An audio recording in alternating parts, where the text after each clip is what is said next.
ఆంధ్రప్రదేశ్లో కూటమి ప్రభుత్వం ఏర్పడిన తర్వాత కొత్త పింఛన్లని ఇప్పుడు వరకు ఇంకా మంజూరు అవ్వలేదు. అయితే ఈ కొత్త పింఛన్ల కోసం చాలామంది వృద్ధులంతా కూడా ఎదురు చూసి చనిపోయే పరిస్థితి కూడా కనిపిస్తుంది. ఈ నేపథ్యంలోనే ఈ చర్యలను వ్యతిరేకిస్తూ విశాఖలోని దక్షిణ నియోజకవర్గం మాజీ ఎమ్మెల్యే వైఎస్ఆర్ కాంగ్రెస్ పార్టీ నేత వాసుపల్లి గణేష్ కుమార్ వినూత్న రీతిలో నిరసన ప్రదర్శన ఏర్పాటు చేశారు. ఇందుకోసం జీవీఎంసీ ఎదురుగా ఉన్నటువంటి గాంధీ విగ్రహం దగ్గర ఉన్న ప్రదేశం వేదిక అయింది. ఇక్కడ మనం చూడవచ్చు ఈ ప్రదేశంలోని వినూత్నంగా అంటే కొత్త పింఛన్ల కోసం ఎదురు చూస్తూ వృద్ధులు చనిపోయే పరిస్థితి కనబడుతుందని చెప్పేసి వాళ్ళందరినీ కూడా ఒక సేవ పెట్టికల్లో పెట్టి ఆ విధంగా ఒక ప్రదర్శన అయితే ఇక్కడ ఏర్పాటు చేయడం జరిగింది. ఇప్పుడు దీనిపై మనతో మాట్లాడేందుకు మాజీ ఎమ్మెల్యే వాసుపల్లి గణేష్ కుమార్ సార్ చెప్పండి, అసలు ఈ వినూత్న కాన్సెప్ట్ కారణం ఏంటి? రోజు ఇప్పుడు ముఖ్యంగా చంద్రబాబు నాయుడు ప్రభుత్వం, కూటమి ప్రభుత్వం 66 లక్షల పెన్షన్స్ జగన్మోహన్ రెడ్డి గారు ఇస్తే నేను ప్రతి 3 నెలలకు ఒకసారి కొత్త పెన్షన్ రిలీజ్ చేస్తానని చెప్పేసి గద్దెనెక్కినటువంటి చంద్రబాబు నాయుడు 2 సంవత్సరాలు అయ్యింది. సెలబ్రేషన్స్ చేసుకుంటామన్నారు తండ్రి కొడుకు కూడా. ఒక్క కొత్త పెన్షన్ రిలీజ్ చేయలేదు కదా. ప్రతి 1వ తారీఖున కూడా గుండెల్లో గుబులు పెన్షన్ హోల్డర్స్కి. మొన్న మే 1న 12,500 pensions cut without any reasons. అలా ప్రతి నెల కూడా కట్ చేసుకుంటూ వస్తూ ఉన్నారు. సుమారు 6 లక్షల పెన్షన్ ఈ రోజుకి కట్ చేశారు.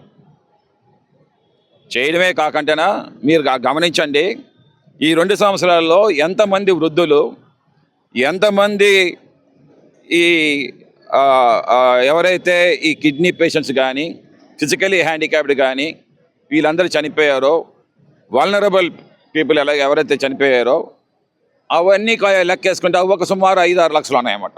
అంటే కొత్త పెన్షన్ ఇవ్వకపోగా ఈరోజు చంద్రబాబు నాయుడు ఏమో 12 లక్షల పెన్షన్ తగ్గించుకున్నాడు. నేను అందుకే మా కాన్సెప్ట్ ఏంటంటే, ఈ చచ్చిపోయిన పెన్షన్ అయినా సరే మాకు ఇప్పించండి బాబు, చచ్చిపోయిన పెన్షన్ హోల్డర్ పెన్షన్ మాకు ఇప్పించండి బాబు. చూసి చచ్చిపోవడం వేరు, పెన్షన్ హోల్డర్ చచ్చిపోయాడు, ఆ పెన్షన్ హోల్డర్ పెన్షన్ అయినా సరే ఇప్పించండి బాబు అన్నది ఈరోజు ఈ ప్రభుత్వాన్ని ఒకసారి కళ్ళు తెరిపించేలాగా చేయడమే ఈ కార్యక్రమం అని చెప్పేసి మేము తెలియజేస్తా ఉన్నాం.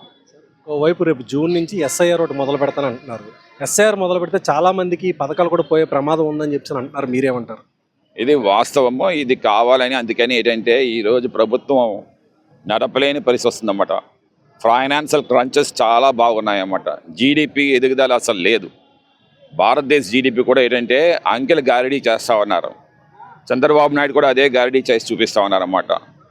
ఈరోజు ఇంతవరకు కూడా ఒక కొత్త పెన్షన్ లేదు, ఒక ఫీజు రియంబర్స్మెంట్ లేదు, ఒక ఆరోగ్యశ్రీ ఏదైతే ఉందో దానికి ఇంతవరకు కూడా బకాయిలు చెల్లించలేదు. వాళ్ళు కూడా మెరుగైన వైద్యం అందించట్లేదు. అన్ని రకాలుగా కూడా వీళ్ళు ఏంటంటే 50 సంవత్సరాల పెన్షన్ అన్నారు, అది లేదు.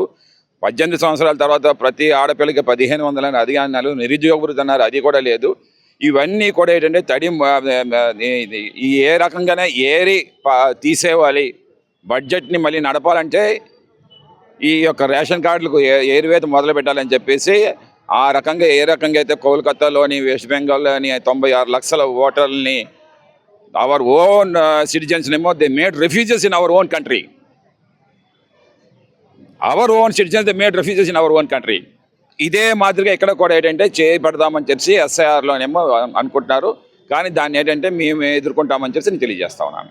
మరొకటి, ఇటీవల ప్రధాని నరేంద్ర మోడీ చేసినటువంటి కొన్ని పొదుపు సూచనలన్నీ మీరు సమర్థిస్తారా? ఇటు రాష్ట్ర ప్రభుత్వం కూడా మోడీ చేసిన సూచనలు సమర్థిస్తుంది. ఎవరు సమర్థిస్తారండి? ఈరోజు బంగారం కొనుక్కోకుండా పెళ్లి జరుగుతుందా చెప్పండి? ఏదైనా ఒక పెళ్లి జరగాలంటే బంగారం కొనుక్కోవాలి. నువ్వు బంగారు ధరను తగ్గించలేవు, బంగారం కొనుక్కోవద్దు. నువ్వు పెట్రోల్ ధర తగ్గించి ఎక్కడ లేని పెట్రోల్ ధర, డీజిల్ ధర ఈ ఆంధ్ర రాష్ట్రం ఉంది. ఏం చంద్రబాబు నాయుడు మొటికాయ పెట్టలేవు? నువ్వు చంద్రబాబు నాయుడు మొటికాయ పెట్టలేవు.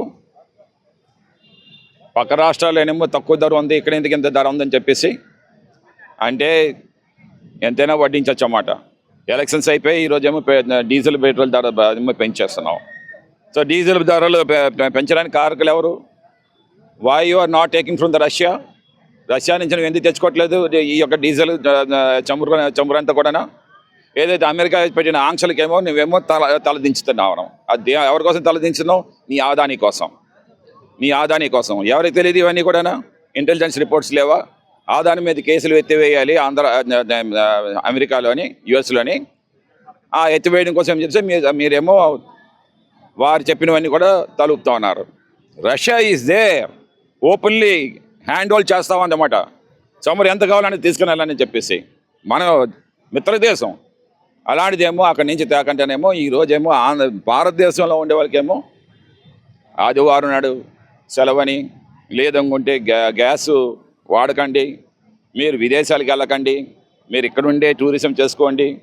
అరే ఇవన్నీ కూడా ముందు పొదుపు ఇంట్లోంచి స్టార్ట్ చేయండి. ఈరోజు చంద్రబాబు నాయుడు లోకేష్ హైదరాబాద్లో ఉంటారు, మీరేమో మోడీ గారు అక్కడికి వెళ్ళి పరామర్శిస్తుంటారు. I don't understand. ఎక్కడ ట్యాక్సులు కడతా ఉన్నారు మీరు? You are paying the taxes there to Telangana and ruling this Andhra రాష్ట్రం. ఎవరు ఎక్కడ ఏమైనా ఉందా అసలు? నువ్వు ఎక్కడ ఉండవలసిందే అక్కడికి వెళ్తున్నావు.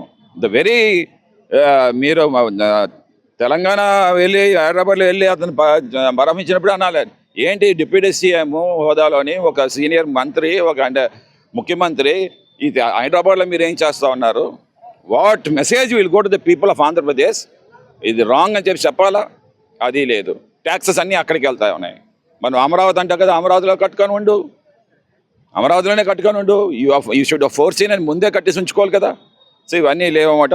ఏదైనా సరే ఈ పొదుపు సూత్రాలు అన్నీ కూడా దాన్ని ఈరోజు ప్రజలు తిడతా ఉన్నారని చెప్పేసి మోడీ గారేమో ఎప్పుడో పాతవి ఇందిరాగాంధీ ఏమో ఇదే సూత్రం పెట్టింది, బంగారం కొనదని చెప్పేసి అవి ఏమో తీసుకొచ్చి ఇప్పుడేమో స్క్రోల్ చేస్తూ ఉన్నారు, సోషల్ మీడియాలో పంపిస్తున్నారు. దిస్ ఆన్ ద ఫేక్ అనమాట.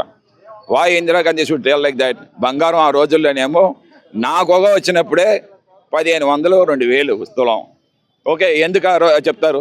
ఆ రోజు మాకు ఇంత బంగారం ధర పెరిగితే దానికి అనుకుంటే నేను కనీసం ఒక 100 కేజీలు బంగారం కొనేసి ఉంచుకుంటున్నాను, అంతే కదా. సో అంత తక్కువ ధర ఉండేటప్పుడు ఎందుకు ఇందిరాగాంధీ చెప్తారు బంగారం కొనొద్దని? ఇదే ఆలోచన చేసుకోండి. మొత్తం మీద ఏదైతే ఇప్పుడు రాష్ట్ర ప్రభుత్వం కొత్త పింఛన్లు ఇవ్వకపోగా ఉన్న పింఛన్లు కోసం ఎదురు చూసి చాలామంది చనిపోయే పరిస్థితి కూడా కనిపిస్తుంది. కనుక చనిపోయిన వాళ్ళ ప్లేస్లో అయినా సరే కనీసం కొత్త వాళ్ళకి ఆ కొత్త పింఛన్లు ఇవ్వాలని చెప్పేసి ప్రధానంగా డిమాండ్ చేస్తున్నారు. ఇందులో భాగంగానే ఇక్కడ ఈ వినూత్నమైనటువంటి నిరసన ప్రదర్శన ఏర్పాటు చేశారు.